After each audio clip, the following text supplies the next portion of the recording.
following the tragic demise of Sockeye, but the successful completion of the mission by the humans, everybody assembled in the courtyard at the base of the commons so that the mods could do a debriefing, explain what had happened, what had been won, what it meant going forward. And that really didn't mean anything to us because we were NPCs and, we weren't actually playing. And so we got a little bit bored and we started sparring. Specifically, my Sergeant Major and myself, we had the foam swords with us, and we decided to do a little sparring while they were having their palaver. And because we were actually wearing, some padded gear, and because they were foam swords, we got to go all out.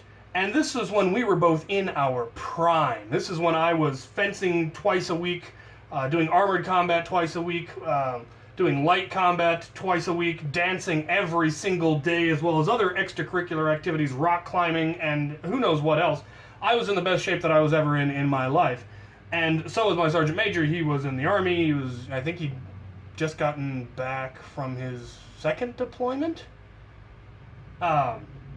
So yeah, we were good to go, and we were carrying these weightless swords and comparatively light armor compared to our 60 pounds that our steel armor weighs, and so we were going all out, and it was really, really fun. And when we took a pause for a moment, we looked over and realized that the 40 or so people that were assembled in the courtyard were all staring at us with these wide-eyed looks of shock and horror that very clearly said, "These guys have been toying with us."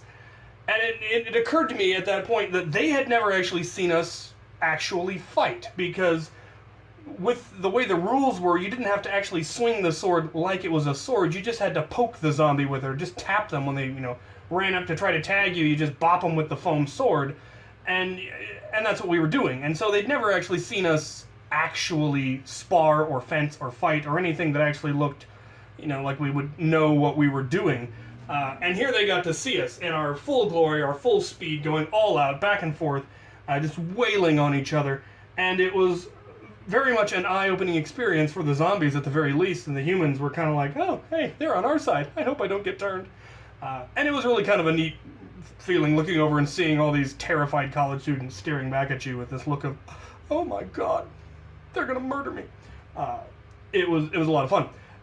But they still hadn't really seen us in our full glory. That would happen, I believe, either later that day or the next day. It's been so many years now, it's all kind of a blur. Both of the U of I games are pretty much a blur. I have a vague notion of what happened at the two of them, but these two events definitely happened during this one. So, next scene, they got to see us in full form.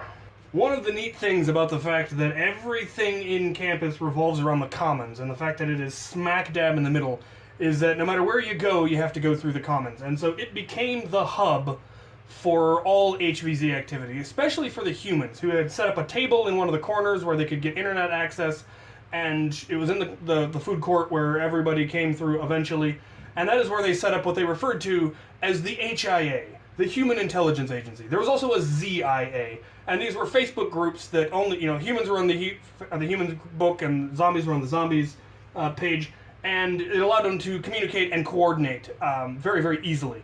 And people could, contact the moderators of the HIA and say, I'm in this building, it's surrounded by zombies, can somebody come save me?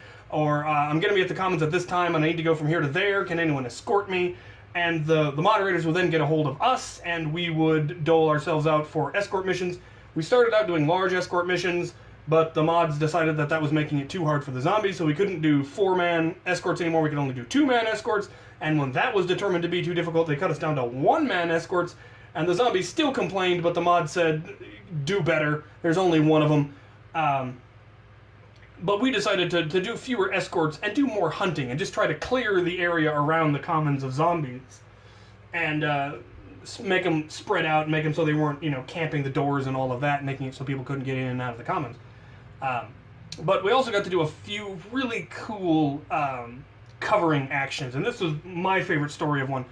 We got word that there was a large group of humans, or a decent-sized group of humans, enough that if they all got turned, it was going to have a very negative impact on the game, especially for the humans.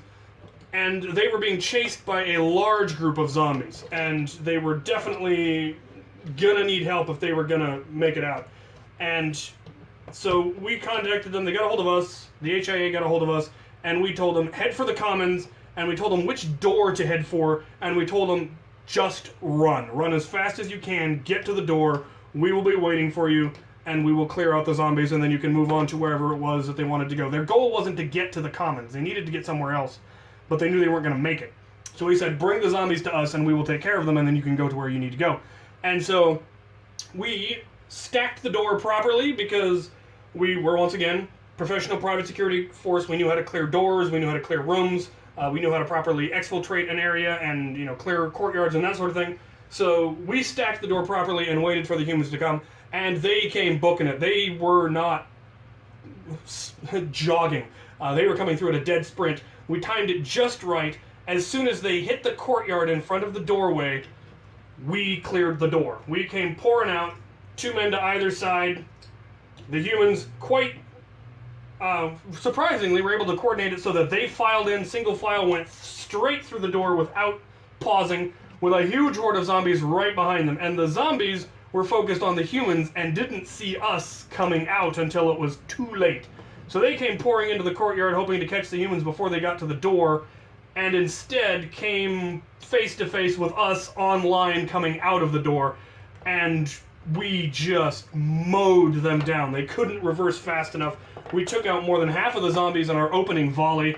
A couple of them just straight up sprinted away, never to be seen again.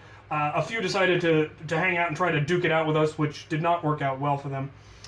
We ended up taking them all out before it was all said and done. I ended up off on one side fighting the tallest zombie I have ever seen. This guy had to have been at least 6'6", and he had to have been a basketball player or a track star or something, because I have never seen somebody that tall be that fast.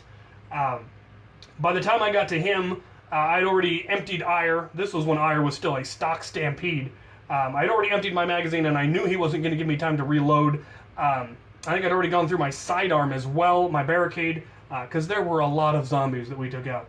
And I'd taken a couple of shots at him, but he dodged them with ease because, like I said, this guy was fast. So I pulled out my sword and started dueling with him, and even then, I couldn't get a good hit. He was just too quick, and his arms were probably as long as my arms were, plus the sword. So he was a serious threat, and if he could actually reach me, I was going to be doomed.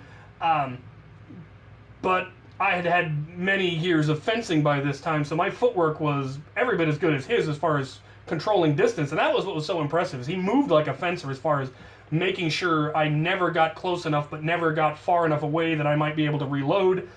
It was an excellent back and forth, and finally I took a swing at his shoulder, and he leaned back just enough that I missed by an inch or two, and instinct kicked in, and I lunged and got him right in the throat. And I thought I'd killed the man. I thought I'd collapsed his trachea and he was dead, because the look of shock on his face was alarming.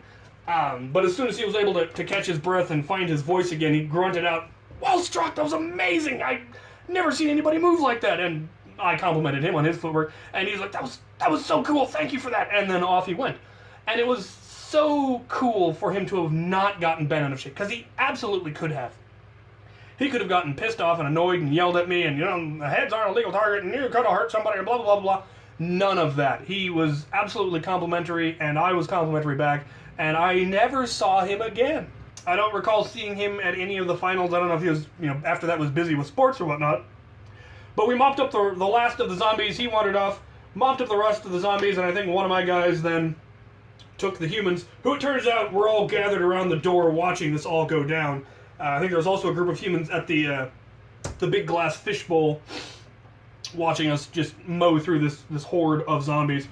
The humans then came out, and I don't remember which one of us escorted them, but one of them escorted them off to where they were going, and it was quite excellent. So that was the first time the zombies really got to see us all out in our element and see what we were actually capable of doing when we had the opportunity. The zombies learned quickly, and they would never attack us. From this point on, if one zombie saw one of us, they just turned and left. If there were anything less than 5 zombies, they generally wouldn't even try it. But if they had, 5-to-1 odds, 6-to-1 odds, then they would give it a try. The most I was ever able to take out, I took out a group of 7 by myself. when a group of 8 came at me, I got the 7 of them, but the 8th one was waiting in ambush and snuck up on me when I was reloading. Absolutely perfect execution of an ambush, and it was well done. It was good to see that they were learning quickly. It made the game so much more fun. So that was the probably the second best ambush that we set up. The best ambush will be the story for next time. Let me know what kind of stories you'd want to hear in the future. I am planning to continue on with the U of I HVZ until I finish all of that, and then I may branch off into some medieval stuff, or may go straight into WSU's HVZ, which is much more exciting. And we have many, many tales from that. So let me know what you'd like to hear, and thank you for watching.